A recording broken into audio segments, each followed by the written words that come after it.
Gallipoli by John Masefield. Chapter 1, Part 1. Oliver said, I have seen the Saracens. The valley and the mountains are covered with them, and the lowlands and all the plains. Great are the hosts of that strange people. We have here a very little company.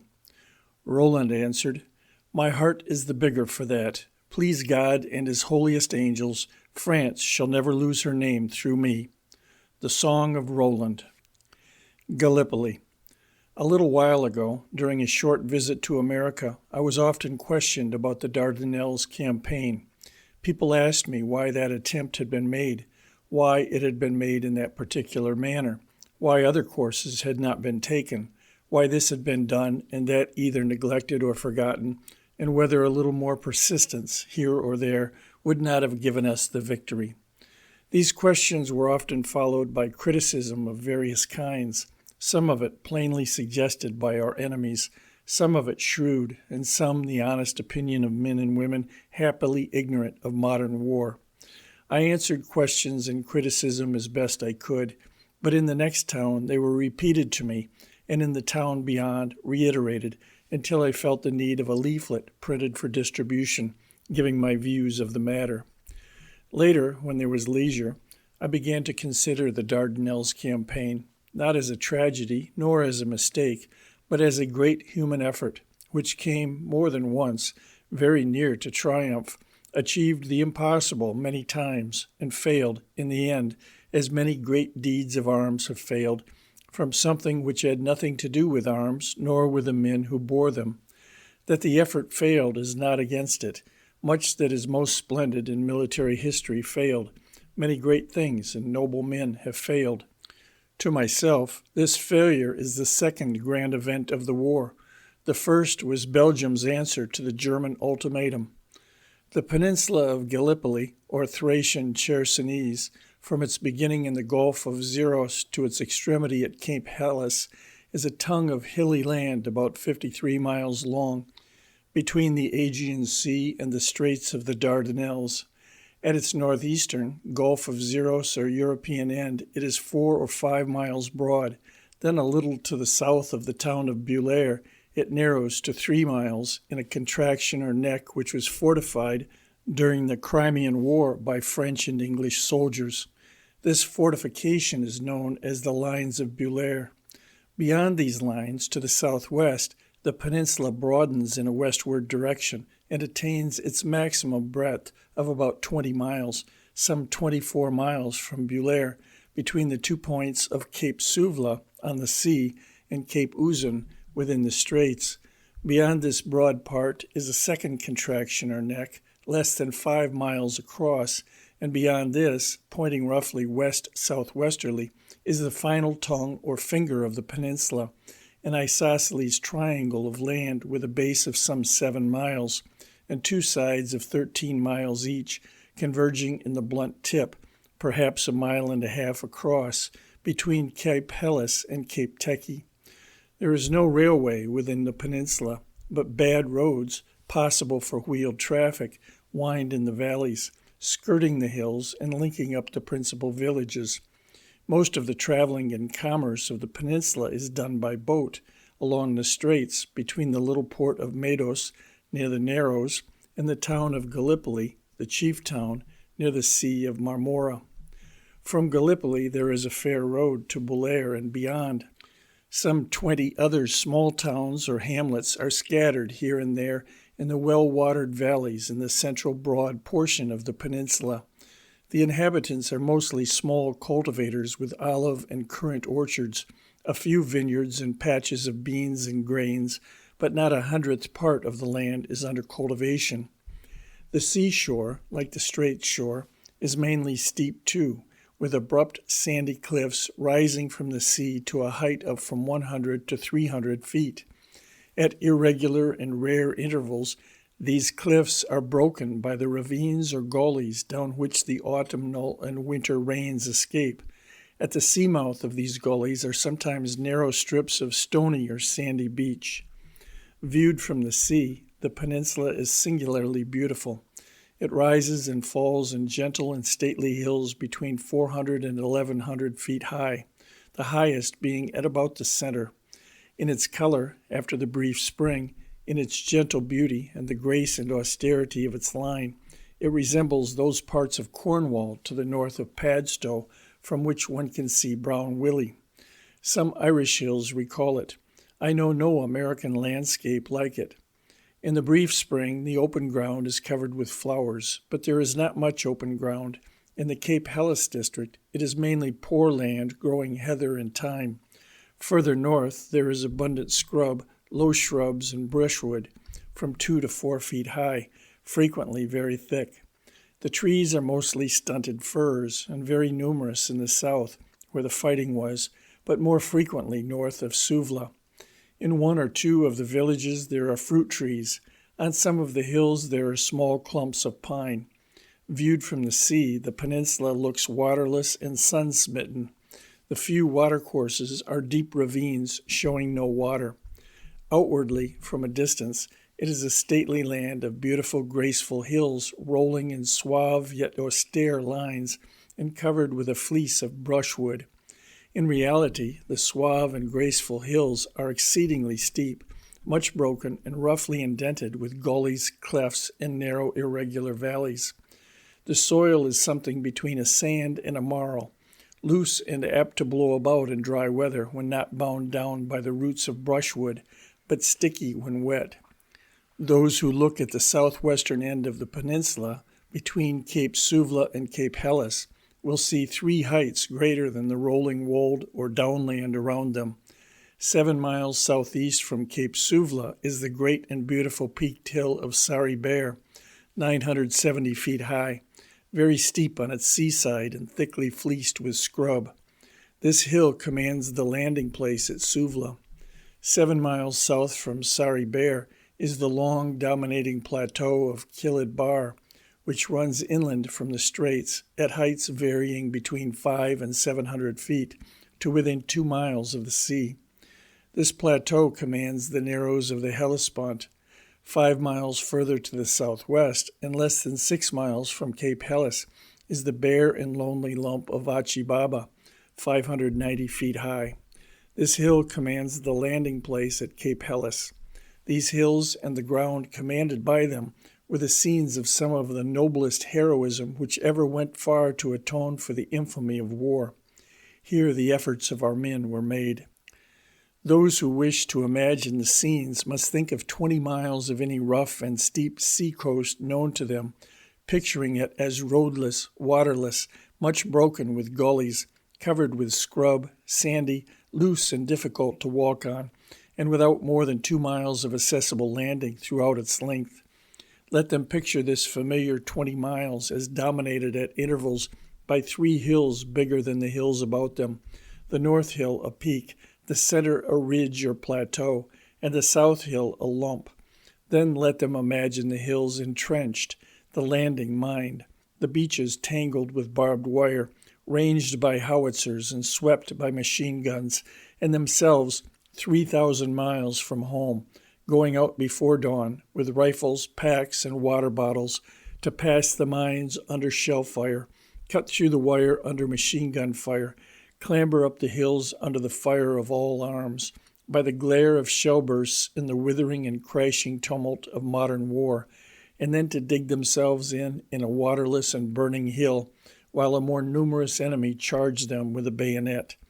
And let them imagine themselves enduring this night after night, day after day, without rest or solace, nor respite from the peril of death, seeing their friends killed and their position imperiled, getting their food, their munitions, even their drink from the jaws of death, and their breath from the taint of death, and their brief sleep upon the dust of death.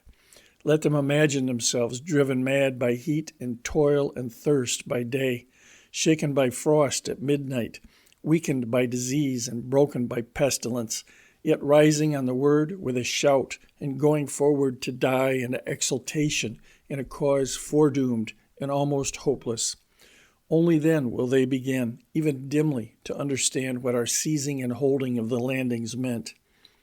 All down the southeastern coast of this peninsula or outlier from Europe is a channel of sea, known anciently as the Hellespont, but in modern times more generally as the Dardanelles, from old fortifications of that name near the southwestern end of the strait.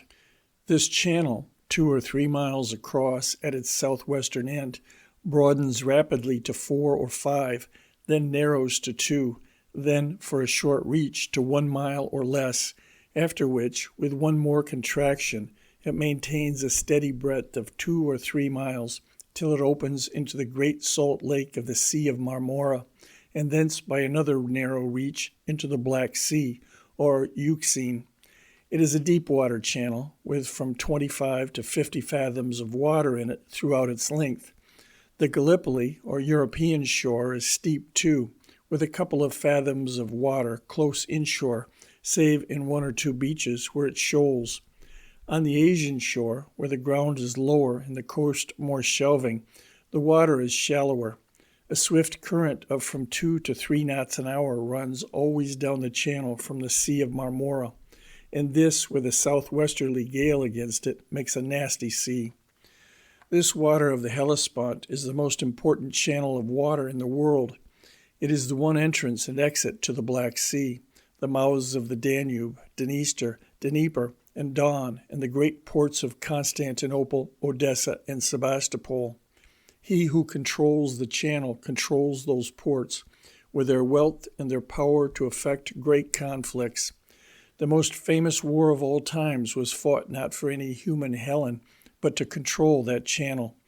Our Dardanelles campaign was undertaken to win through it a free passage for the ships of the Allied powers. While the war was still young, it became necessary to attempt this passage for 5 reasons. 1. To break the link by which Turkey keeps her hold as a European power. 2. To divert a large part of the Turkish army from operations against our Russian allies in the Caucasus and elsewhere. 3. To pass into Russia at a time when her northern ports were closed by ice, the rifles and munitions of war of which her armies were in need. 4. To bring out of southern Russia the great stores of wheat lying there waiting shipment. 5. If possible, to prevent, by a successful deed of arms in the Near East, any new alliance against us among the Balkan peoples. In its simplest form, the problem was to force a passage through the defended channel of the Dardanelles into the Sea of Marmora, to attack the capital of Turkey in Europe, to win through the Bosporus into the Black Sea, securing each step in the advance against reconquest by the Turks, so that ships might pass from the Aegean to the Russian ports in the Black Sea, bringing to the Russians arms for their unequipped troops and taking from them the corn of the harvests of southern Russia. The main problem was to force a passage through the defended channel of the Hellespont. This passage had been forced in the past by a British naval squadron. In February 1807, Sir John Duckworth sailed through with 7 ships of the line and some smaller vessels, silenced the forts at Sestos and Abydos, and destroyed some Turkish ships, and then, fearing that the Turks, helped by French engineers, would so improve the fortifications that he would never be able to get back, he returned. On his return, one of his ships, the Endymion frigate, 40 guns, received in her hull 2 stone shot, each 26 inches in diameter. The permanent fortifications guarding the channel were added to and improved during the 19th century. At the outbreak of the war with Italy 4 years ago, they were equipped, perhaps by German officers, with modern weapons. An attempt made by Italian torpedo boats to rush the straits by night was discovered by searchlights and checked by a heavy fire from quick firing and other guns. All the torpedo boats engaged in the operations were hit and compelled to return. When Turkey entered the war against the Allied powers, her officers had every reason to expect that the British or French fleets would attempt to force the channel.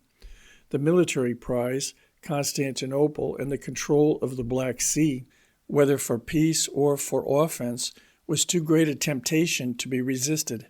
Helped by their German allies, they prepared for this attack with skill, knowledge, and imagination.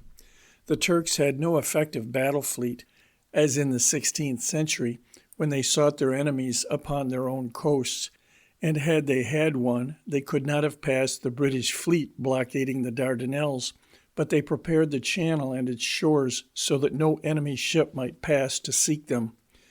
More than the two great wars in South Africa and Manchuria, the present war has shown, A, that in modern war, defense is easier and less costly in men and munitions, however much less decisive than attack. B, that the ancient type of permanent fortress, built of steel, concrete, and heavy masonry, is much less easy to defend against the fire of heavy modern howitzers and high explosives than temporary fieldworks dug into the earth and protected by earth and sandbags. C, that the fire of modern long-range guns is wasteful and ineffective unless the object fired at can be accurately ranged, and a fire controlled by officers who can watch the bursting of the shells on or near the target. D, that in restricted waters, the fixed or floating mine, filled with high explosive, is a sure defense against enemy ships. Beginning with Proposition A, the Turks argued that, unlike most defenses, a defense of the passage of the Dardanelles against naval attack might well be decisive, i.e., that it might well cause the attack to be abandoned or even destroy the attacking ships, since ships engaged in the attack would be under every disadvantage, since B, their guns, however heavy, would not be overwhelmingly successful against temporary fieldworks and gun emplacements. C, their officers, unable in the first place to locate the guns hidden on the shore, would be unable to observe the effect of their fire, and therefore unable to direct it, and this disadvantage would become greater as the ships advanced within the channel and became shut in by the banks. D, they would be unable to enter the channel until the waters had been dragged for mines by minesweepers. The batteries of field guns hidden on the coast would perhaps be sufficient to stop the progress of the minesweepers. If not, floating mines, alongshore torpedo tubes, and the accurately ranged and directed fire of heavy howitzers would perhaps sink the ships of war as they advanced. E, a ship, if damaged, would be 500 miles from any friendly dock and 700 miles from any friendly arsenal. Replenishments of ammunition, fuel, food, and water would have to be brought to the attacking fleet across these distances of sea, past many islands, and through one or two channels well suited to be the lurking grounds for enemy submarines. On the other hand, there was the possibility that the heavy naval guns would make the fieldworks untenable, that observers in airplanes and seaplanes would locate, range, and observe the fire upon the hidden batteries, that thus the minesweepers would be able to clear a passage up the straits without undue interruption and complete the task demanded of them without military assistance. End of section 1.